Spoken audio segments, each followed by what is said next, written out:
நிதி ஆயோக்கின் 10வது நிர்வாக குழு கூட்டம் பிரதமர் மோடி தலைமையில் டெல்லியில் நடக்கிறது. இதில் தமிழக முதல்வர் ஸ்டாலின், திரிபுரா முதல்வர் மணிக் சாகா, உத்தராகண்ட் முதல்வர் புஷ்கர் சிங் தாமே உட்பட பல்வேறு மாநில முதல்வர்கள் பங்கேற்கின்றனர். மேற்குவங்க முதல்வர் மம்தா பானர்ஜி, கர்நாடக முதல்வர் சித்தராமையா ஆகியோர் கூட்டத்தை புறக்கணித்துள்ளனர். பஹல்காம் தாக்குதலுக்கு பின்னால் ஒரு பெரிய சதி இருப்பதாக வெளியுறவுத்துறை அமைச்சர் ஜெய்சங்கர் தெரிவித்துள்ளார். காஷ்மீரில் வளர்ந்து வரும் சுற்றுலாத்துறையை சேதப்படுத்துவதும் நாட்டில் வகுப்புவாத மோதல்களை தூண்டவும் தான் இந்த தாக்குதலை நடத்தியுள்ளதாக தெரிவித்தார். மேலும் இந்தியா ஒருபோதும் பயங்கரவாதத்தை சகித்துக் கொள்ளாது, அணு ஆயுத அச்சுறுத்தல்களுக்கும் அடிபணியாது எனவும் தெரிவித்தார். தமிழகத்தில் கட்டாய கல்வி உரிமை சட்டத்தின்படி 2025-26 ஆண்டுக்கு தனியார் பள்ளிகளில் ஏழை மாணவர்களுக்கான 25% இடஒதுக்கீட்டுக்கான சேர்க்கை இதுவரை துவங்கவில்லை. இது தொடர்பான வழக்கு சென்னை ஹைகோர்ட்டில் விசாரணைக்கு வந்தது. மத்திய அரசு சார்பில் ஆஜரான வக்கீல், புதிய கல்விக் கொள்கை தொடர்பான புரிந்துணர்வு ஒப்பந்தத்தில் தமிழக அரசு கையெழுத்திடாததால் 25% ஏழை மாணவர்கள் இடஒதுக்கீட்டுக்கான கல்வி கட்டணத் தொகையை மத்திய அரசு ஒதுக்கவில்லை என விளக்கமளித்தார். கள்ளச்சாராயத்தை தட்டி கேட்டு நியாயம் பேச வந்த மக்களை அவமானப்படுத்தியதோடு அவர்களின் உயிரே போகும் அளவிற்கு மனிதாபிமானமின்றி செயல்படும் திமுக அரசின் உண்மை முகம் மேலும் ஒருமுறை வெளிவந்துள்ளது என தமிழக பாஜக தலைவர் நயினார் நாகேந்திரன் கூறியுள்ளார். தமிழக வரலாற்றிலேயே சமூக நீதியை குழி தோண்டி புதைத்த இப்படி ஒரு காட்டாட்சியை யாரும் கண்டதில்லை என்றும் தெரிவித்துள்ளார். திருச்சி விமான நிலையத்தில் மத்திய அமைச்சர் எல் முருகன், தமிழக பாஜக தலைவர் நயினார் நாகேந்திரன் ஆகியோரை விடுதலை சிறுத்தைகள் கட்சித் தலைவர் திருமாவளவன் சந்தித்தார். தமிழக பாஜக தலைவராக பொறுப்பேற்ற நயினார் நாகேந்திரனுக்கு சால்வை அணிவித்து வாழ்த்து தெரிவித்தார். பின்னர் 3 பேரும் பேசிக்கொண்டே விமான நிலையத்திற்குள் சென்றனர். பல்கலைக்கழக துணைவேந்தர்களை நியமிக்க தமிழக அரசுக்கு அதிகாரம் வழங்கும் சட்டத்துக்கு தடை விதித்த நீதிபதிகளை திமுகவினர் கடுமையாக விமர்சித்து வருகின்றனர். இதற்கு இந்து முன்னணி மாநில தலைவர் காடீஸ்வரா சுப்பிரமணியம் கண்டனம் தெரிவித்துள்ளார். ஜனநாயகம், இறையாண்மை, பண்பாடு, கலாச்சாரம் அனைத்தையும் திமுக தொடர்ந்து கொச்சைப்படுத்தி வருகிறது. எந்த பாரபட்சமும் இன்றி நீதி வழங்கி சட்டத்தை பாதுகாக்கும் நீதிபதிகளை ஜாதியை குறிப்பிட்டு விமர்சிப்பது சரியல்ல என கூறியுள்ளார்.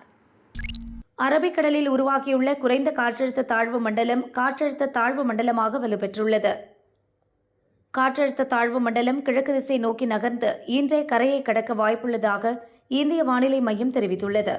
இதனால் தமிழகத்தில் ஒரு சில இடங்களிலும், புதுச்சேரி மற்றும் காரைக்கால் பகுதிகளில் இன்று முதல் 28ஆம் தேதி வரை மிதமான மழைக்கு வாய்ப்புள்ளதாக வானிலை மையம் தெரிவித்துள்ளது. சென்னை புறநகர் பகுதிகளான பூந்தமல்லி, நசரத்பேட்டை, செம்பரம்பாக்கம், குன்றத்தூர், மாங்காடு, திருவேற்காடு உள்ளிட்ட பகுதிகளில் நள்ளிரவில் 2 மணி நேரம் மழை வெளுத்து வாங்கியது. சென்னை கோயம்பேடு, மதுரவாயல், நெற்குன்றம், விளசரவாக்கம், போரூர் உள்ளிட்ட பகுதிகளிலும் கனமழை பெய்தது.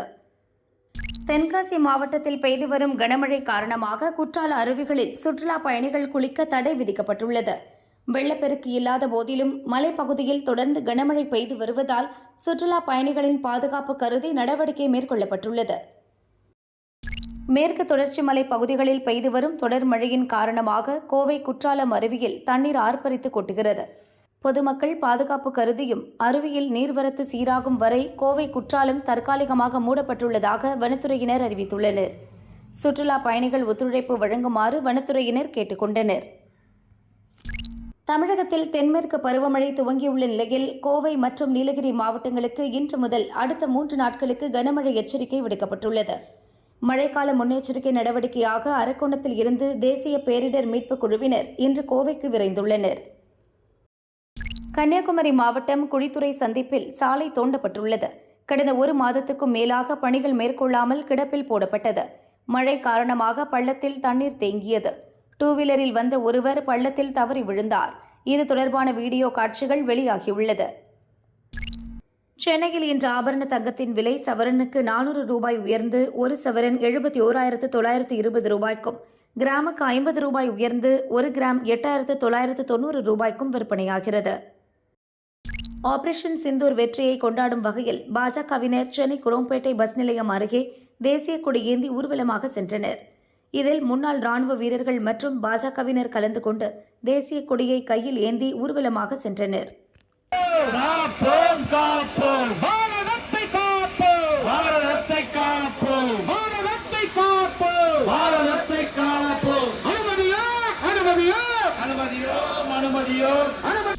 திண்டுக்கல் மாவட்டம் வீரக்கல் பகுதியில் உள்ள வெள்ளை மாலை வீருமாரம்மன் கோயில் திருவிழா வெகு விமரிசையாக நடந்தது. 10க்கும் மேற்பட்ட மாவட்டங்களைச் சேர்ந்த பொதுமக்கள் பங்கேற்றனர். அங்கிருந்த குளியல் அறையில் குளித்த பெண்களை 4 இளைஞர்கள் செல்போனில் வீடியோ எடுத்தனர்.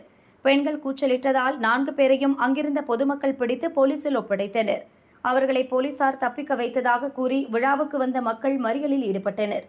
இதனால் போக்குவரத்து கடுமையாக பாதிக்கப்பட்டது. சென்னை கொடுங்கையூர் பகுதியில் போதைக்காக வலி நிவாரணி மாத்திரைகளை விற்பனை செய்த முபஷீர், சாய் நிர்மல், சுகைல் ஆகிய 3 இளைஞர்களை போலீசார் கைது செய்தனர். அவர்களிடமிருந்த மாத்திரைகள் பறிமுதல் செய்யப்பட்டன. விருதுநகர் மாவட்டத்தில் உள்ள சதுரகிரி சதுர மகாலிங்கம் சுவாமி கோயிலில் பிரதோஷத்தை முன்னிட்டு ஏராளமான பக்தர்கள் குவிந்தனர். காலை 6 மணிக்கு பிறகு பக்தர்கள் அனைவரும் மலையேறி சுவாமியை தரிசித்தனர். ஐபிஎல் தொடரில் ஹைதராபாத் அணிக்கு எதிரான ஆட்டத்தில் பெங்களூரு அணி தோல்வியடைந்தது. தோல்வி குறித்து பெங்களூரு கேப்டன் ஜிதேஷ் சர்மா கருத்து தெரிவித்துள்ளார். 20-30 ரன்கள் கூடுதலாக விட்டுக் கொடுத்து விட்டோம்.